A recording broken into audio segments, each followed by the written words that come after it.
అభిమానులు ఎంతగానో ఎదురు చూస్తున్న టీ20 ప్రపంచ కప్ 2024కు సమయం దగ్గర పడింది. అమెరికా, వెస్టిండీస్ దేశాలు సంయుక్తంగా ఆతిథ్యం ఇస్తున్న ఈ పొట్టి ప్రపంచ కప్ భారత కాలమాన ప్రకారం జూన్ 2న ఆరంభం కానుంది. పొట్టి ప్రపంచ కప్లో పాల్గొనేందుకు భారత జట్టు అమెరికాలోని న్యూయార్క్కు చేరుకుంది. కెప్టెన్ రోహిత్ శర్మతో సహా మిగిలిన ఆటగాళ్లు నెట్స్లో చెమటోడుస్తున్నారు. ఈసారి ఎలాగైనా భారత జట్టు టీ20 ప్రపంచ కప్ విజేతగా నిలవాలని అభిమానులు కోరుకుంటున్నారు. ప్రస్తుతం ప్రాక్టీస్ మ్యాచ్లు జరుగుతుండగా captain Rohit Sharma, Team India head coach Rahul ద్రావిడ్కు సంబంధించిన ఓ వీడియో ప్రస్తుతం నెట్టింట వైరల్గా మారింది. రోహిత్ శర్మ, ద్రావిడ్లు న్యూయార్క్లోని టైమ్ స్క్వేర్ వీధుల్లో ఎంజాయ్ చేస్తున్నారు. షాపింగ్కు వెళ్లిన వీరిద్దరూ భారీ వర్షం కారణంగా చిక్కుకుపోయారు. దీంతో వారిద్దరూ రోడ్డు పక్కన ఉన్న ఓ షాప్లో ఉండిపోయారు. ఇంతలో అక్కడకు ఓ అభిమాని వచ్చాడు. ఫోటో కావాలని రోహిత్ శర్మను అడిగాడు. ఇప్పుడు వద్దు, బయట భారీ వర్షం పడుతుందంటూ హిట్ మ్యాన్ సమాధానం ఇచ్చాడు. అనంతరం కారును తీసుకురావాలని రోహిత్ డ్రైవర్కు సైగ చేశాడు. వర్షం పడుతున్నప్పటికీ రోహిత్, ద్రావిడ్ ఇద్దరూ పరిగెత్తుకుంటూ కారు వద్దకు వెళ్లారు.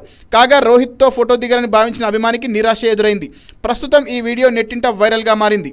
ఇదిలా ఉండగా టీ20 ప్రపంచ కప్కు ముందు భారత జట్టు జూన్ 1న బంగ్లాదేశ్లో సన్నాహక మ్యాచ్ను ఆడనుంది. ఇక పొట్టి ప్రపంచ కప్లో ఐర్లాండ్తో జూన్ 5న భారత్తో తలపడనుంది. ఇక క్రికెట్ అభిమానులు ఎంతో ఆసక్తిగా ఎదురుచూసే భారత్, పాకిస్తాన్ జట్ల మధ్య మ్యాచ్ జూన్ 9న జరగనుంది.